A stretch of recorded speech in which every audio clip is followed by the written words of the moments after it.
अस्सलाम वालेकुम स्टूडेंट्स, एक चीज़ होती है उसे कहते हैं subject verb agreement. Subject verb agreement का बहुत इंपॉर्टेंट रोल होता है। आप आइल्स प्रिपेयर कर रहे हैं, पीटी कर रहे हैं, लैंग्वेज सर्ट है, ऑक्सफोर्ड है, कोई भी आपका टेस्ट है, यूनिवर्सिटी का टेस्ट दे रहे हैं, ठीक है, कोई भी इंग्लिश प्रोफिशिएंसी का टेस्ट है, तो that is subject verb agreement. उसे SVA भी कहा जाता है।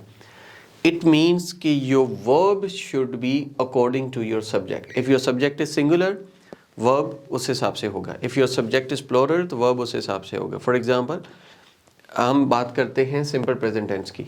जैसे यहाँ पे है, ये देखें, simple present tense. Now we are going to fill in the blanks, the verbs that match the subjects.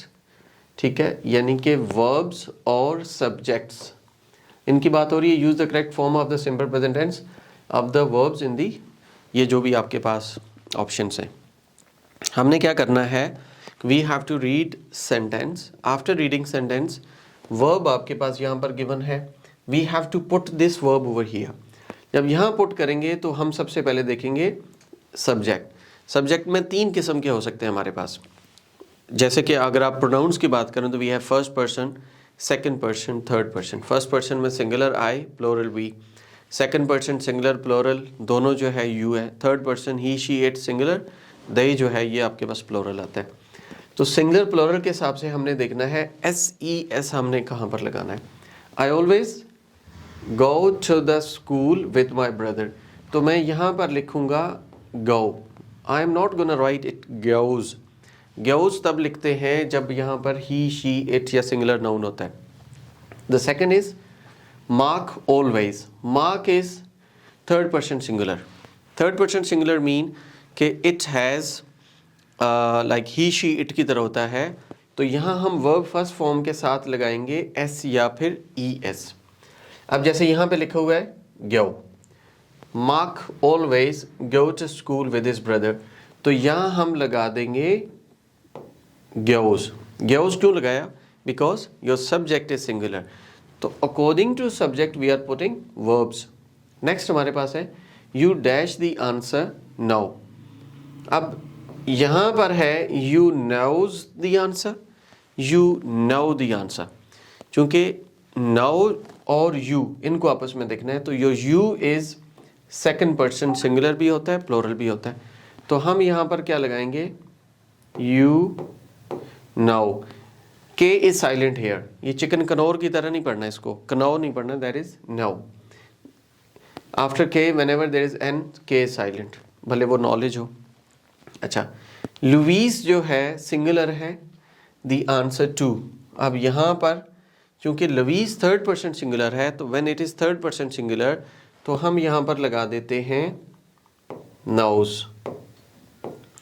ये मैं इसलिए बना रहा हूँ video because whenever we check the essays तो हमारे पास छोटी छोटी बहुत ज़्यादा मिस्टेक्स आती हैं फ्रॉम द स्टूडेंट्स. तो आप लोगों को ये बहुत ज़्यादा ख्याल रखना होता है when you are writing your academic writing, when you are writing your essay. तो वहाँ पे इन मेजॉरिटी केसेस ऐसे में तो आपका सिंपल प्रेजेंट टेंस ही होता है, और आपका जो होता है letter writing, sometime you are writing present, sometime you are writing past, future में भी होता है. And your report writing simple present tense and past tense आप लिखते हैं. When it's a process diagram, flow chart होता है, तो यू राइट हैव. हैव जब यहाँ पर आएगा दिस बुक, अब दिस बुक इज सिंगुलर, तो यहाँ पे हमने हैज़ लगाना है. This book has very few drawings. और नेक्स्ट आ जाएगा दीज बुक्स. अब दीज बुक्स जो हैं प्लूरल है, तो प्लूरल की वजह से हम यहाँ पर लगा देंगे, क्या लगा देंगे, हैव. अच्छा, अब जब हम यहाँ पे, चूंकि ये सिंपल प्रेजेंट टेंस है, this book has very few drawings, अगर हम इसी को नेगेटिव करेंगे हैज़ को, this book does not have हो जाएगा. ठीक है, डज नॉट जब लगेगा तो फिर ये हैव हो जाएगा, वरना ये हैज़ रहता है.